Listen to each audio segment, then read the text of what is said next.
एक बार की बात है, एक जंगल के किनारे एक पुराने बरगद के पेड़ में कौवे का एक परिवार रहता था। वे वहां युगों युगों से रह रहे थे और सुखी थे। हालांकि उनकी खुशी ज्यादा दिन तक नहीं टिक पाई। एक लंबा काला सांप आया और पेड़ के नीचे एक छेद में अपना घर बना लिया। जब कौवे भोजन की तलाश में अपना घोंसला छोड़ के गए तो दुष्ट सांप पेड़ पर चढ़ गया और उन अंडों को खा गया। कौवा जब वापस लौटा तो अपने अंडे गायब देखकर हैरान रह गए। ऐसा कई बार हुआ। मादा कौवे ने मन ही मन में कहा, कल मैं यही रुकूंगी और अपने अंडों की रखवाली करूंगी। हालांकि सांप फिर भी ऊपर आ गया। कौवे की मां ने कहा, शू शू, चले जाओ, मेरे अंडे को अकेला छोड़ दो।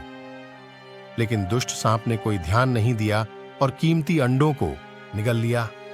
नरकौवा जब लौटा तो उन्होंने अपनी पत्नी को फूट फूट कर रोते हुए पाया। क्या हुआ? उसने पूछा। मादा कौवे ने उत्तर दिया, हमें अपने प्यारे घर को छोड़ देना चाहिए। एक भयानक सांप है जो हमारे अंडे चुराता है।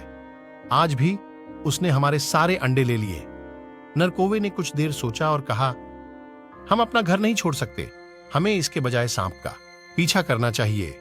चलो कौवों की दादी के पास चलते हैं, वह बुद्धिमान है और वह हमें सलाह देगी। तो कौवे उड़कर पास के पेड़ पर चला गया जहां दादी रहती थी। उन्होंने अपनी खेदजनक कहानी सुनाई और कहा, कृपया करे दादी, हमें आपकी सहायता की आवश्यकता है। दादी कौवा ने कुछ देर सोचा और कहा, मेरे पास एक योजना है, लेकिन आपको ठीक वैसा ही करना चाहिए जैसा मैं कहती हूं। दोनों कौवे मान गए। दादी कौवे ने उनसे कहा, हर सुबह रानी और उनकी नौकरानी स्नान करने के लिए पास की नदी में आती हैं।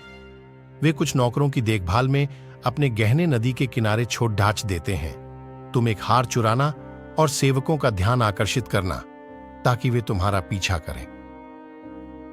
अगली सुबह नरकौवे ने दादी की योजना को अंजाम दिया।